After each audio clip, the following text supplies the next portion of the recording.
अमरावती लोकसभा रणसंग्राम 2024मध्ये आपण सर्वांचं स्वागत. नामांकन दाखल झाल्यानंतर सुरू असलेली गावखेड्यातील राजकारणाची कुजबूत आता चांगलीच रंगली. शेतातील संपूर्ण कामे जवळपास संपलेली. राजकारणातील काढण्यात आलेल्या मिरवणुका पैसा करे भलकैसा, अब की बार 400 पार, पक्षाचा सच्चा कार्यकर्ता, सामान्यातला जनसामान्य माणूस असे मिरवणुकीतील विविध घोषणाबाजींची आता गावात चर्चा सुरू झाली आहे. अमरावती लोकसभा मतदारसंघाचा 2004चा इतिहास पाहला तर राजकीय पक्षाला एका अपक्ष उमेदवाराने चांगलाच घाम फोडला होता. त्याच इतिहासाची पुनरावृत्ती होते की मग अब की बार 400 पार या नाऱ्याला मतदार राजा आपला प्रतिसाद देतो हे येणारा वेळ सांगेल. या मतदारसंघात सध्या तरी तिहेरी लढत होण्याचे चित्र दिसत आहेत. यात भाजपा उमेदवार नवनीत राणा रिंगणात आहे. काँग्रेसने बळवंत वानखडे यांना तर प्रहारने दिनेश बुक यांना उमेदवारी दिली आहे. या निवडणुकीत धनशक्ती विरुद्ध जनशक्ती असं बोललं जात आहे.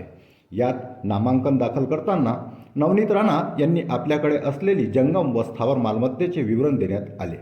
नवनीत राणा ह्या पती रवी राणापेक्षाही श्रीमंत आहे. नवनीत राणा यांची संपत्ती 5 वर्षात 41% वाढली आहे.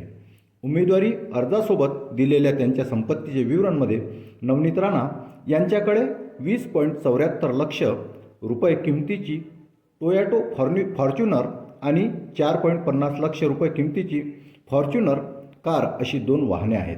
2019च्या निवडणुकीच्या वेळी नवनीत राणा यांची जंगम आणि स्थावर मालमत्ता मिळून ही संपत्ती 11,20,54,703 रुपये इतकी होती. आता ती 15,89,77,491 रुपये असल्याचे नमूद करण्यात आले. याचाच अर्थ त्यांच्या संपत्तीमध्ये 4.69 कोटी म्हणजे 41% वाढ झाली आहे. हे विशेष. नवनीत राणा ह्या त्यांचे पती आमदार रवी राणापेक्षाही श्रीमंत आहे. रवी राणा यांच्याकडे जंगम आणि स्थावर मिळून 7,48,68,983 रुपये इतकी संपत्ती आहे. लोकसभा निवडणुकीतील अमरावतीच्या लढतीत सर्वांचे लक्ष वेधून घेतले आहे. हे विशेष. नवनीत राणा ह्या मुंबईतील कार्तिका हायस्कूलमधून इयत्ता 10वीपर्यंतचं शिक्षण घेतलं असून पुढील शिक्षण त्यांनी पंजाब येथे घेतल्याचे प्रतिज्ञापत्रात नमूद केले आहे. हे मात्र विशेष.